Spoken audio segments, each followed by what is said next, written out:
Welcome to the Inside Out Money Podcast.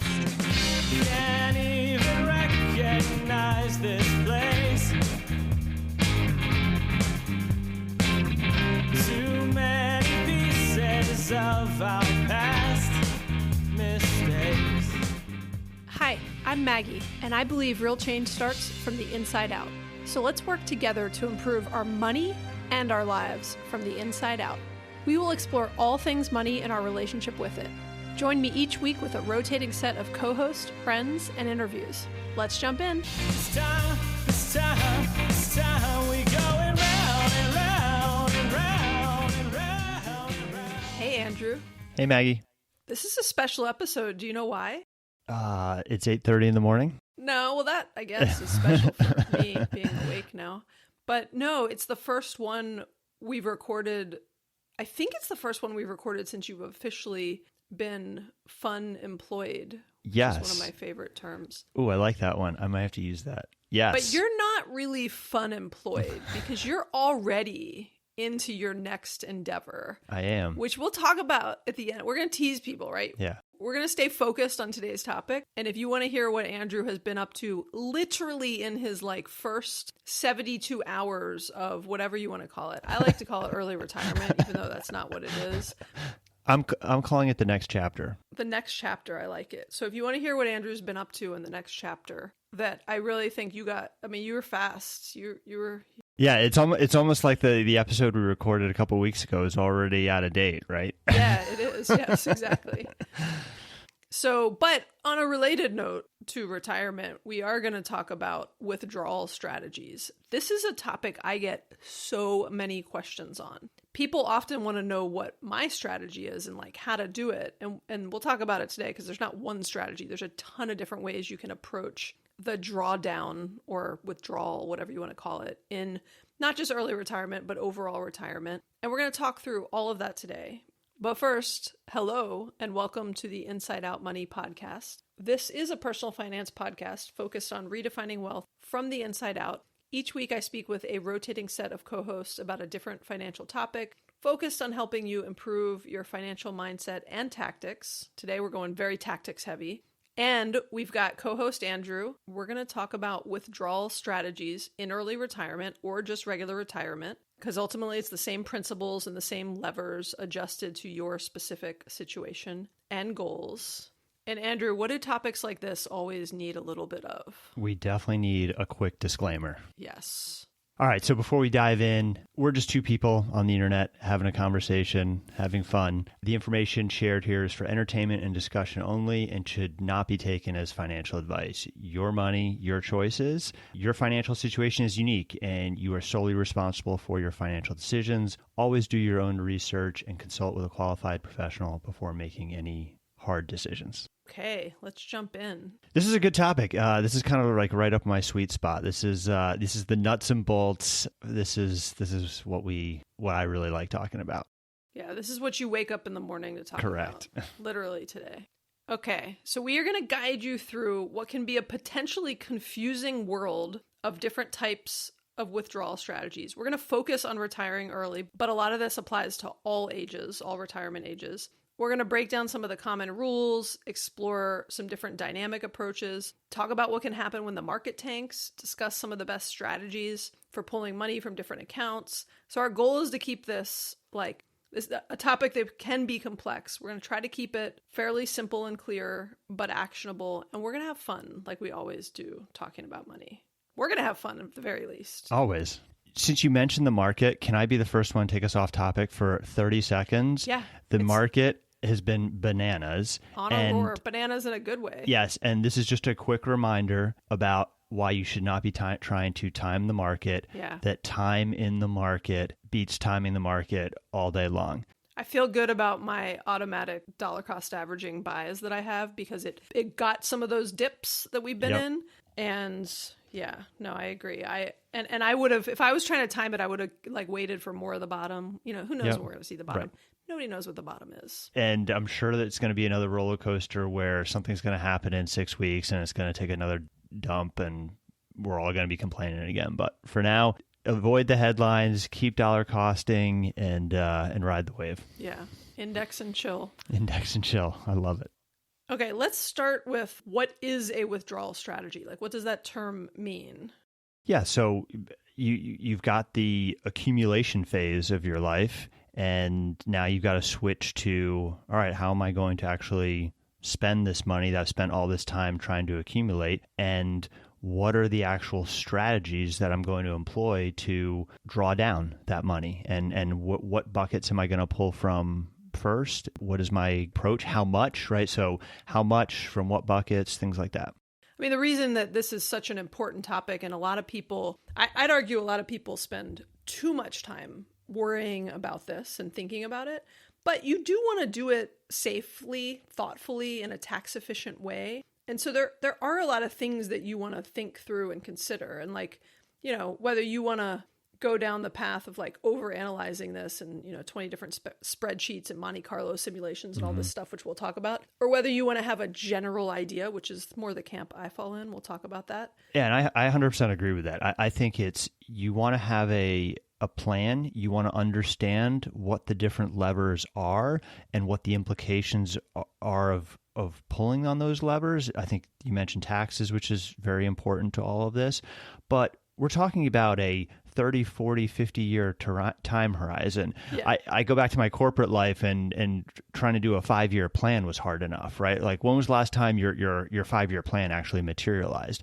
And so I think having a general idea of, hey, these are the approaches and strategies we intend to take, but having a flexibility to that, you're going to adjust, right? I'll adjust them as I have new information coming in, and as I see, you know, how the market's performing, how I'm spending, what I'm wanting to do in retirement, all these things. And so, yeah, I love the term. This is actually a term from work that I was just catching up with an old coworker. Shout out, Bill. And we were talking about this old term, flexibility within a framework, right? Like, you want to have a framework, but there's a lot of flexibility within that. So, okay, so let's talk about that. The biggest question that people have is, how much can I take out? Can I withdraw from which accounts and in what order? So that's not the biggest question. That's like 3 questions. But let's start with the most well-known concept, which we did an entire episode on. It's actually one of our top 10 episodes, is episode 22, How Much Do You Need to Retire? Flaws in the 4% Rule. That's right. So we did a whole episode on this 4% rule, which is kind of the, like,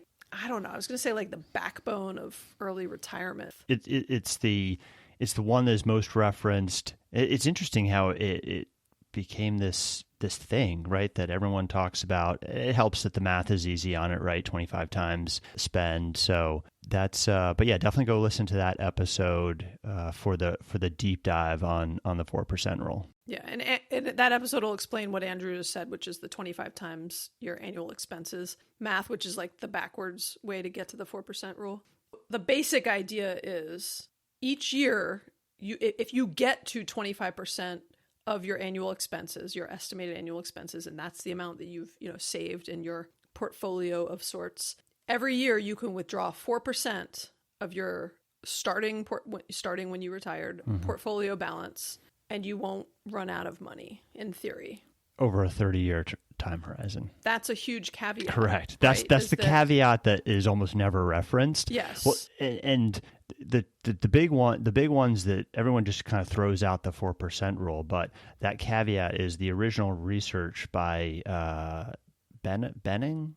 Benning was who was the guy who published the original? Yeah, Bill Bengen. Was the one who originally published the research on the 4% rule. And the things that get left out of that conversation around 4% is, one, it was originally designed around a traditional 30-year retirement. Right, which matters if you were, like, I retired when I was 41, so 30 years only gets me to 71. I would like to live longer. Right. And then the second one is that you draw the exact same amount every year adjusted for inflation. So when you start pulling out, you start at just use an example of $40,000. You start pulling that out, and then you just adjust $40,000 up every year. And I think what's so unrealistic about that is it assumes no change either in spending either up or down, which I think is just unlikely that, It's it's unrealistic. unrealistic, right? Like if the market were to take a 10% drop in a year, you're not going to pull back at all. It's just not, I don't think it's reality. And I mean, the market example, but also my lifestyle has changed. Something happened, an unexpected expense. And I unexpectedly realized I love to travel and I want to spend more, like all sorts of, I got a side job, all sorts of things could happen that change and then it also doesn't take into account typically the bell curve of spending, where you actually have higher spending in the earlier years of your retirement, known as the go-go years. And then it doesn't account for the slow-go years, which are towards the end of your retirement. As you age, you just don't have the ability to spend less, right? Yeah. So, and the other thing that's worth noting is the 4% rule and the study assumed very low investment costs, which aligns with what we always recommend, which are index funds. We have a ton of episodes where specifically Andrew and I have actually talked about why we love index funds and which ones we invest in and why and all that. And so we'll put some links in the show notes to that. And then, a lot of people just in general, to sum up what we just said, think that the 4% rule is overly conservative. Right. And I don't know if conservative is even the right word, but it doesn't account for. I don't know. It kind of goes both ways, right? The FIRE community will criticize the 4% rule as being too aggressive because an early retiree needs a longer time horizon. So if you look at some of that research, if you need to go for 40, 50, 60 years and have a very high probability of success, you've actually got to go lower than 4. But then there's other parts of the FIRE community that says 4% is too conservative, that the market has performed well, and actually most people are ending up with too much at the end, and you should be spending closer to 5%. So there's lots of arguments on both sides of the 4% rule. Yeah, and I would go to assume / this has actually probably been written about. The guy who did this study and kind of, is the author of the 4% rule, which is Bill Bengen, he never intended for this to be used blindly, right? It's like these math exercises that are, or math exercise is the wrong term, but these, forecasting exercises that are done. They're examples, right? And they're meant to give you some structure and some guidance. And ultimately, there's a lot of other withdrawal approaches that leverage the idea of this concept, but that provide a lot more flexibility and just reality of, how things work.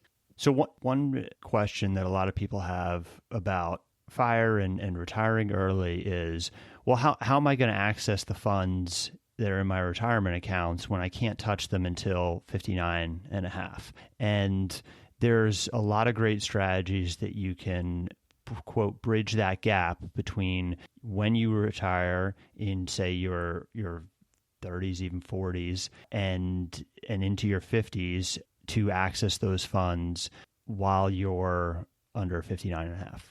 Yeah. I have a deferred compensation program personally that I am able to access and that I get annual payments from for the next now 13 years because I'm 12 years because I'm 3 years into it. But if I didn't, I would be doing many of these things myself because I arguably have too much in my 401k. I'm going to have what people call an RMD bomb when I get older, which is my required minimum distributions are going to be so high. I'm just taxed more than I want to be at that age. And I want access to the money earlier, right? Because of the whole point you made of the what people call, the go-go years of you still have the energy to go, versus when I'm older, I might be kind of slow going. But okay, the first one is your Roth IRA contributions. So you can withdraw your principal, not the growth, but the principal that you put in from a Roth IRA penalty free at any time. So this is a great opportunity to be able to tap into funds early. Though we'll talk about, different strategies as we get into things, but it is an option to be able to withdraw it. The earnings that you've made from the principal you've put into your Roth cannot be accessed before you're 59 and a half, or you would incur various penalties. And then the second one, which is the one that I have thought about the most and have employed, is the taxable brokerage account. So this is just setting up your standard brokerage account at Fidelity or Vanguard. I'm a Vanguard fan. Maggie's a Fidelity fan. But one of those two, and there are lots of others, but one of those two is a great option. And then you can pull that money out at any time. And there are tax consequences around capital gains, but there's no age requirement. And so I've always thought about my taxable brokerage as my bridge account to 59.5. And so over the years, that has been the primary account that we have been funding dollar cost averaging every 2 weeks in order to have those bridge funds available to get us to 59.5. And to be really clear on that, in case you're not understanding like how you would pull that, when we say, pull money from that account, you're literally selling off some amount of shares. So let's say all you own in there is VTSAX or whatever index funds you own or other stocks or whatever. You're choosing to sell, let's say you need $10,000. You're choosing to sell $10,000 worth of shares as soon as you need that $10,000. You can do that monthly. You could do small amounts. You could sell off, a number of shares each month as you need the income. You could do a big chunk annually. So you could do it as you need, but you're literally selling off shares to get to the amount of money that you are trying to access. And again, you're going to pay capital gains. But remember, if you are truly early retired, you likely have a low income. You might actually be paying 0% capital gains, which means you're not paying them if your income is below a certain amount. So like this year, married filing jointly, if you're making under 78,000, you wouldn't pay any capital gains. And that's the ultimate cheat code for early retirement, is this concept where you can pull money out of your brokerage, and if you keep your income low enough, which is typical, you can pay no taxes on those gains. Okay. The next way you can access funds early, which we're just skimming the surface of, we could do an entire episode just on this topic, is what's called a Roth conversion ladder. And this is another cheat code of early retirement and I highly recommend everyone go read the Mad Fientist's post on this. He goes into extraordinary detail on exactly how this works, but this is a key strategy that is very easy to execute. And basically what you do is you are able to convert money from your traditional retirement account, say your 401k, and convert it into a Roth. Now, you're going to pay taxes on that conversion, but you are then able to access the funds penalty-free if you're under the age of 59.5 after a 5-year waiting period. So say you've got, let's just use easy math, I've got $100,000 in my 401k. Actually, I won't use 100,000. We'll just use 10,000. We're going to convert $10,000 from a 401k that I have that I may have rolled over into a traditional IRA. So traditional IRA pre-tax, I'm going to convert $10,000 of that into a Roth. I will pay income taxes on that conversion. The year you do it. The year you do it.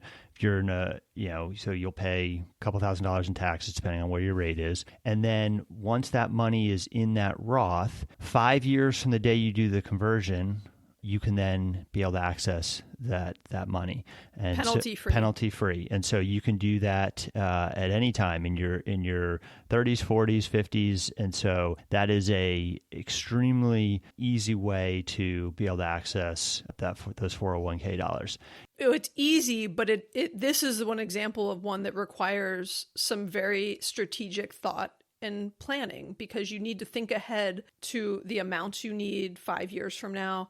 You need to think about how you're trying to manage your income if you've got different subsidies. So Greg and I do not do this method right now because we are trying to keep our income in a place where we can still get our medical insurance subsidized in a meaningful way. And so if we create too much income from doing this conversion, it negates some of the benefits because we've just paid so much more for our medical benefits. But this is a great lever to be able to control your income. And so you can do this in years where you have very low income, or if you suddenly have an income event that you weren't expecting, you can pause it. And it's if you think about it, well, if I've got income this year, and that's a good thing, I likely won't need to do more conversions because I've got income now. But if I don't have income, I can then do a conversion, stay in a low tax bracket, then get access to these funds 5 years from now. And so if you do it each year, you create this ladder effect where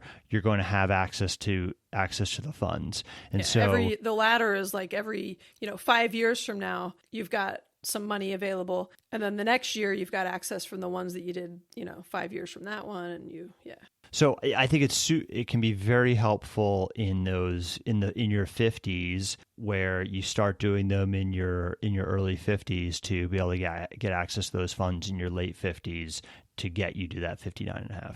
Yeah, again, to help with the bridge. The other thing about this one that you should remember, and all of these, but this one is, you can do it in any amount. So you can start like little baby conversion ladders, right? With tiny ones, micro ones. Because just to use myself as an example, if I'm trying to manage to a certain income to keep a subsidy as an example, which they may not exist in a few years, which is why I like maximizing it now, then I could say like, oh, actually, I estimated my income was going to be this amount, but actually it's coming in closer to this, and I have a $2,000 gap that I could fill, and I'm either way going to pay, the same subsidy or whatever, either way going to receive the same subsidy. I don't have to do this in like $10,000 amount. I could just literally do $1,000 one year and decide that, December 20th, I could realize, what my income's looking like it's going to be, and strategically just fill the gap to do, $1,000 and slowly start to kind of build those amounts. And so anyways, you can do it in big amounts. You can do it in small amounts if you're trying to strategically manage to certain income levels. And another big benefit of this is, Maggie, you mentioned it earlier, is managing your RMDs. And so if you're in a position where you've got really high 401k or traditional IRA balances, doing Roth conversions, and specifically this ladder, can help pull those balances down. While you're going to pay taxes now, you got to do the math and the calculations, because you're going to get hit with really big RMDs when you first start pulling those out at either 72 or 75. Yeah. And again, like I'll use myself as an example. I arguably oversaved in my 401k, or not oversaved, but it's going to be so much money when I'm of retirement age, more money than I might want in those years of my life. I might want to have access to more of that money in my 40s and 50s. And so again, it would be another reason, like Andrew said, to do the Roth conversion ladder and to spread out how I'm paying taxes on things versus paying so much in my retirement years and kind of having that RMD bomb. Okay, another way to access your money early is to just pay the penalty of taking your money. I'm not a big fan of this. I can't even say it without interrupting myself. I know. But technically, I just want to say, you can withdraw money from your 401k or other retirement accounts before 59.5. You just pay the 10% penalty plus regular ordinary income tax. It's an option. You'd hope that it's a last resort option. Look, I don't even like paying 1% financial fee advisor. I definitely don't want to pay 10% to have, I guess somebody might call like an easy button to just not have to deal with all the complexity of things you're like, oh, I don't want to deal with the Roth conversion ladder. I'm just going to take the 10% penalty. That's a very short-sighted. I mean, I don't know if you're dealing with so much money that doesn't bother you, then congratulations. But that bothers me. I don't recommend it. I just felt like we should say technically it is an option. Yeah. So next is the 72T. It's definitely an option. It's extremely complex, and you'd really need to work with a financial professional because it's very rigid. You make some decisions and you can't undo them. It's kind of like you want to be careful about making decisions that you walk through a door and you can't walk back out. The 72T, or sometimes referred to as a SEP, substantially equal periodic payments, it is a strategy you can employ, but definitely consult a financial professional to go through those details. And we'll get into why later when we talk about some other approaches of like why I'm not worried about understanding things like the 72T rule. Okay. Well, just one other thing I'll mention, and this is very specific to your employer and the way they have their 401k set up, but some 401k plans allow you to access funds at 55 if you retire at the same company where your 401k is at. Check with your employer around the rules for accessing that, but that is also an option at 55. Yeah, and those extra like 4 to 5 years Make might it be pretty meaningful. big difference. How you're trying to plan for some things. And I should, on that note, I mentioned deferred compensation earlier, but if you have a deferred compensation plan like I opted into at work and put money into, and Andrew did too at his work, they're all set up a little bit differently, and you choose, how the money comes out. Often you choose how the money comes out when you can't predict the future of how you want it to come out. But I have a lot of income in retirement through a deferred compensation plan. And again, that's not something you can usually decide once you're retired. It's something where you've already made decisions when you were employed. And so for mine, for example, I get these annual payments every summer that are, a chunk of my, essentially it's like a pre-401k is the sort of simple, oversimplified way to explain it. But that's another way you can access your funds prior to typical retirement age. But you had to have had a plan like that you opted into. Okay, the last one is an HSA.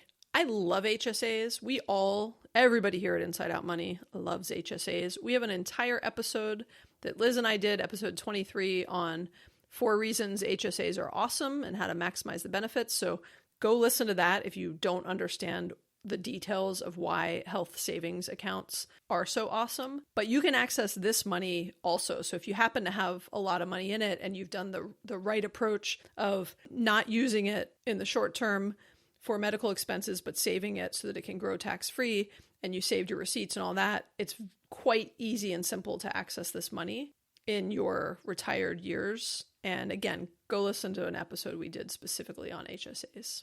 All right, we should probably jump to withdrawal strategies. As we're jumping into some of these withdrawal strategies beyond the 4% rule that we already talked about, I think it's just important to remember that flexibility is so key, especially for early retirement where you've got a, longer than typical retirement period and you really need your money to last a long time. Flexibility in your mentality around this is important, right? Flexibility in how you're spending is crucial if you want to do this and do this right. Being able to reduce your spending in down years can make things much more sustainable. And I say down years as in when the market's down. And this has been a key strategy for me, is around flexibility, and also within that flexibility, the diversity of the account base is really important. So not having, hey, I have everything in a 401k, or I've said, forget the 401k at work, I'm just going to put everything in a brokerage account, or I'm just doing my Roth every year. And so if you have 100% of your retirement funds in just one of those 3 accounts, it makes the tax planning and the strategy much more difficult, because you only have one strategy. But you don't have a lot of flexibility. You don't have the flexibility. And so that's what I think is probably the most important point of this conversation is making sure that you're looking at it from a holistic view and funding each of these accounts to a certain level.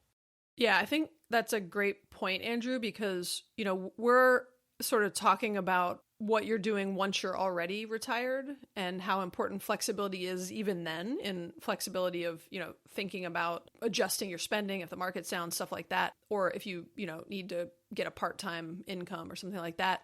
But creating that flexibility when you're younger, in terms of, I never put a lot into a Roth when I was younger and could have based on my, income, because I just wasn't as aware of how awesome Roths were at the time. And by the time I was aware, I was making too much to qualify to put money into a Roth. And so sometimes I would do a backdoor into a Roth. So I have a little bit in a Roth, but it is really nice. I have between, for myself, I have money in a DCP. I have money in my 401k. I have some smaller amounts in a Roth. I have money in taxable brokerage accounts. I have some rental properties. So I have a lot of different places I can pull from and levers I can pull. It gives you a lot of flexibility. So you want, as early as you can, you want to try to create the ability to have flexibility when you're older by having a lot of different types of accounts to pull from. 100% agree. Okay, so what are some of these withdrawal strategies that people could consider and approaches? All right, so first strategy we're going to talk about is a fixed dollar withdrawal strategy, where this is, I've got a $40,000 a year lifestyle. I'm going to pull a fixed amount out each year and to maintain that lifestyle. And that's the approach of, I want to maintain my lifestyle. I'm not going to make any adjustments. And I'm just, whatever the percentage is, I'm taking out $40,000 every year. So the next is taking a constant percentage out of your portfolio. So I'm going to take 3.5, 4, 4.5, 5, whatever that percentage is. And every year I'm going to take that amount out, regardless of what the market does or what the portfolio size is. I'm going to take a fixed amount out. And so this one helps to account for some market dynamics where you're actually going to have to drop your lifestyle if the market takes a big drop. And this has got some adjustment in it. And some people don't like this one because it does take that lifestyle either up or down, but it can help smooth out some of the market gyrations. And this one is what a lot of people confuse the 4% rule with, because a lot of people think the 4% rule is, I'm just going to take 4% out of my portfolio every year. No, 4% is I'm taking 4% of the first year, then it essentially becomes a inflation adjusted fixed dollar withdrawal. And so I think that's how the study was done. That's how the study was done. Interpret it as more like the constant percentage. Yeah. The next one, which I will say I have kind of used mentally in many ways, mentally and like on a spreadsheet. Yeah, and this is the one I use too. Yeah, is the bucket strategy. I actually think I use a combination of some of the things we're talking about. Mm-hmm. But I like the bucket strategy because I like to think of things in buckets. It's the idea that you're organizing your assets into different buckets based on time horizon. So like, you might have short-term cash, you might have your 401k is for, accessing once you're 59 and a half, whatever. Mm-hmm. And then you're withdrawing from the appropriate bucket in the appropriate time. And so I like this because it helps you visualize which funds you can access during certain ages and which ones will kind of get you through certain points in your life. And so I've done this for myself. For example, I know my DCP mostly covers all of my expenses. My DCP and some rental income covers all of my expenses for the next, at the time when I retired, it was 15 years, but for the next 12 years. And then I know I will tap into my taxable brokerage in the time between my DCP and when if I have big expenses. So for, things for like college for kids and, if I want to spend beyond what's in 529 plans, I'll tap into my taxable brokerage for that because I would need beyond what's in my annual DCP payments. So if I have big expenses come up, I can tap into my taxable brokerage and then I will tap into my 401k. So that's an oversimplified bucket strategy. But it's the idea that you've got these, specific buckets of funds for different time horizons, and that's what you will access. And you've done some level of forecasting of like, that bucket's enough to cover me for this, chunk of years. Okay, so then there's all these more advanced ones. And a lot of these advanced strategies are a play off of the ones we just talked about. Yeah. There's the Guyton Klinger or the guardrails approach, which says I'm going to look at certain variables and I'm going to do some math and some calculations each year to then decide, okay, how much can I pull out? And on all of these are all very detailed. There's a lot of research. Basically, there's a published research paper on a lot of these. And so I encourage people to go read some of these alternative strategies. A lot of the FIRE calculators have been built to allow you to play around with some of these different alternative strategies, but they're way too complex and they could be in a whole episode by themselves. Yeah. So probably best to go research some of these in detail. I totally agree. And it's hard when you're verbally doing this too. I think there's some we'll put some links in the show notes to some articles that visually walk through some of these and give some real examples. I think it's hard to do that and really absorb it when it's all audio based personally. Yep. The other thing on all of these, when we say like more advanced withdrawal strategies, they're advanced, but they're also not, because like even the Guyton Klinger one, there's a lot of like advanced math around it, but ultimately it's saying like when the market's up, you should increase your withdrawals. Mm-hmm. When the market's down, you should decrease your withdrawals. It's some like common sense things that are just forecasted out. And so I'm not trying to like say Guyton Klinger wasn't, that it's not a brilliant approach. I'm just saying it's not actually that like complicated to understand. And there's some really cool tools like the Seafire Sim tool and some other ones that help you do these. Like when you hear things like Monte Carlo simulations, and that sounds really complex, there's a lot of free tools and paid tools that will help you actually do that to kind of figure out what's a safe spending level for you and if things are, what the projections look like given what types of assets you have. Speaking of projections, shout out to my favorite tool, which is Projection Lab for modeling some of these. Nice. And Projection Lab is one that you have to pay for, right? Correct. But it's not super expensive. No. It's affordable. We're not going to tell you how much it is because that would be too much detail and we don't know off the top of our heads, but It's you like have to pay something. $10-12 a month. Okay, there you go. Very affordable. Less than Netflix. Yeah. And more helpful. Yeah. Okay. Ultimately, most people combine a lot of the strategies we just talked through. Yeah, and then the last one outside of the kind of the hybrid approach of I'm going to put some guardrails in place. The last one is the spend more early strategy, which we talked about. You got the go-go years and then you got the slow-go years. And so modeling it where you spend more in the early part of your retirement and then you spend less in the later part of your retirement. The problem with this one is it's hard to execute because if you start spending more in your early part of your retirement, a lot of the projections will say you're going to run out of money. So it's more difficult to execute this, I think, because it's just harder to get away from that fear of I'm going to run out if you're going to spend more early. Yeah. I'm currently spending more early. I call it's not the go-go years, it's the teenager years. But actually, that's not true. It's also me. It's not just the kids. Okay. So with each of these strategies and approaches, a lot of it, everyone is trying to approach it, which says, how do I ensure I don't run out of money, right? That's the big fear around retirement. And one of the biggest things to that, and when you look at the math and you look at the studies and the data, is sequence of returns risk. And this is the concept where the first couple years of market returns in your retirement have a huge impact on your 30, 40, 50-year retirement and the trajectory of what that looks like. And so Maggie and I did a complete episode on sequence of returns risk, episode 67. Encourage everyone to go listen to that one to really dive into sequence of returns risk as it relates to early retirement and making sure your retirement will last the 30, 40, 50 years. Yes. So we've talked a little bit about the strategies.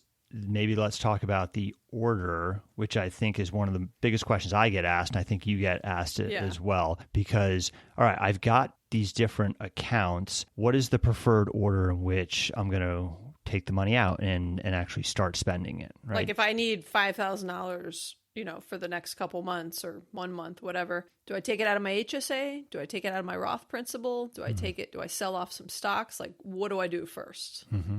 And so I'll talk through what my approach has been. I think, Maggie, you and I are similar in most of our thinking around this. So the first one is the cash account. So I'm a big proponent of building up cash reserves in advance of retirement in order to help prevent sequence of returns risk. So as you get closer to your retirement, building up those cash balances so that when you get into retirement, you have the flexibility to start drawing from those cash accounts. And this is what our strategy has been. So pulling from cash down to a certain level that you are comfortable with where you can sustain a big market drop for 6, 12, 18, 24 months. It's a different type of emergency fund. Correct. It's a bigger one. It's a bigger emergency fund. Right? It's an emergency and income fund. And yeah, like Andrew said, I'm doing this. So I keep mentioning that I get a DCP payment, but I'm also living off of cash reserves. And so we just did a bit of we added a sunroom onto the back of our house. That was beyond what I had income coming in from my DCP and from my rental property income. And so I dipped into some of my cash reserves for that. And sometimes I dip into my cash reserves just to pay the taxes or, just do different, because I'm spending a little bit beyond what I have as far as, planned retirement income right now.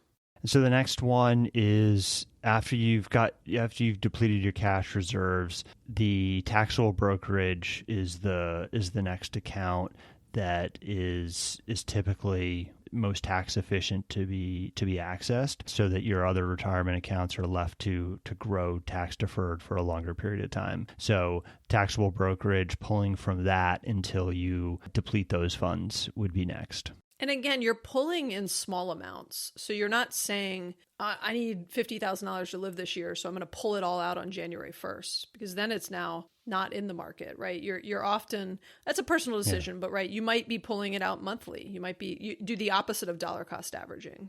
And then one strategy in terms of within the taxable brokerage, there's an additional strategy of which shares are you actually going to sell. And so this is an important one and can help you manage your capital gains. So if you pull out money that you recently put in, say in the last couple of years, you're able to pull that money out and have very little capital gains. And so you can always log into your brokerage account and see what your cost basis is. So suppose you've got a $100,000 account, you log into Vanguard or Fidelity, and it will tell you your cost basis is $60,000, which says, hey, I put in 60 and I got 40K of growth. You can pull that 60 out and have no capital gains. By definition, it didn't gain it. The gain is the 40K. And so within the brokerage accounts, you can actually specify, I actually want to sell these specific shares that I bought on this specific day. And that is a very helpful strategy that can help manage your capital gains. And you can have very, very low capital gains and actually pull out a good amount of money by employing that strategy. Essentially, you pull out to minimize your capital gains as much as possible, you pull out the money that you put in most recently. If you want to maximize your capital gains, suppose you have almost no income and you want to try and capture those capital gains. So essentially you had zero, you actually want to fill the capital gains bucket up to the 0% rate. You want to go back and start selling the shares from the very beginning because they have the most capital gains. Yeah. So within that taxable brokerage account, you actually have a good amount of flexibility of managing your capital gains. I'll give you a little plug, Andrew. Andrew's doing some financial coaching since he left work, right? He will do some. He's done a little. So if that just was like hurt your brain, you can... And I actually specifically worked with an Inside Out Money listener on this exact strategy and helped her walk through how to set it up in Vanguard, how to set her account, and actually how to indicate which shares to sell. Yeah. And I'll say I do a little bit of financial coaching too, but I don't have a lot of time lately, and I won't do that with you. I love helping people set up their accounts. Andrew does like a level of, I actually will send people to Andrew where I'm like, no, for that, you should go to Andrew. There's different things we're both good at. Correct. Yeah, so after the taxable brokerage, then we get into the tax deferred accounts. You've got IRA, 401k. You can start accessing these funds at 59.5. And typically, once you hit that 59.5 age, you want to switch from pulling from taxable brokerage in cash because you've got a finite amount of time before you're required to start taking money out. And so depending on your age, that's either 72 or 75. So between 59.5 and the RMDs, you want to start pulling money out of those accounts in order to lower those balances and to minimize your RMDs. And then the last bucket is your Roth IRA. And because these funds are tax deferred, you can pull, once you hit 59.5, you can pull money tax-free out of these accounts. And so the more time you can allow those funds to grow tax deferred, the better. And so that's why they're the last account. The other big piece to why the Roth IRA is the last account is because from a estate planning perspective, being able to pass this on to your... If you pass a Roth IRA account onto your heirs... But what Andrew's politely saying is if you were to die and pass away, then... Correct. A Roth IRA account, while the beneficiary has to take those funds within 10 years of the event, they won't pay taxes on it. And so that can be very beneficial for a beneficiary who has a high income being able to get that tax-free. Yeah, it's a very tax efficient and beneficial account to leave to your kids. Correct. Which is, to your point, that's Right. another great reason to save it for last. So ultimately, this order, it's a common order that many follow, but everybody's tax situation, potential for different, what capital gains they're paying and what rate they're in is different. And so everybody's might be different. Right. You may decide that I actually want to keep my income low and I'm already over 59 and a half. I'm going to pull from Roth account. I'm going to pull from my Roth account in order to maximize my ACA subsidy for that year, right? And so it does depend on your personal situation, and there may be situations that it does make sense to pull in a different order from this, but those are the general guiding principles. So ultimately, you want to think about your plan and what makes sense for you based on your specific approach. And we've given a lot of different examples today. We've talked about, things that the general approach Andrew's taking, a little bit about the general approach I'm taking. Everybody's completely different, right? And so you just want to think about yours. You want to plan ahead as best as you can before you retire. And we talked about some of that in terms of like diversification of different types of accounts. You want to really know your spending level, right? So if you don't know what it costs you or you and your family to like live for a year, and you don't have, years worth of data to know that this is the average, that's a tough one. So we highly recommend you know your spending and know what it costs you to live for a year in different ways. And so that means you need to track your expenses, at least for a few years. And we have entire episodes on that we'll put in the show notes. You want to think about, obviously, your time horizon. You want to think about all these different strategies, understand all the assumptions that went into them, and think about, what other income you're going to have. But ultimately, you want to stay flexible and adaptable, in my opinion, because like you said, Andrew, even at work, we could not predict what's going to happen 5 years out. I can't predict. I mean, things change year to year, and my needs and desires and spending levels change. The market's changing. What I think I want to do when my kids go to college is changing, right? And so we need to just mentally and then also tactically stay flexible and adaptable, and know that we'll have to revisit this at different times as we have new information, see how things are unfolding, see how we're enjoying things in retirement, whatever it might be. We're going to get new pieces of data that will influence what we're doing and how we make changes to what our withdrawal strategy and approach is. I mean, Greg and I are 3 years into early retirement, and we talk about this all the time, and we face things that we couldn't have predicted, didn't expect, good and bad, financially and in our lives, that, if I could go back and like perfectly strategize to how I put money into my DCP and other things, I would have done things differently, but I can't change that now.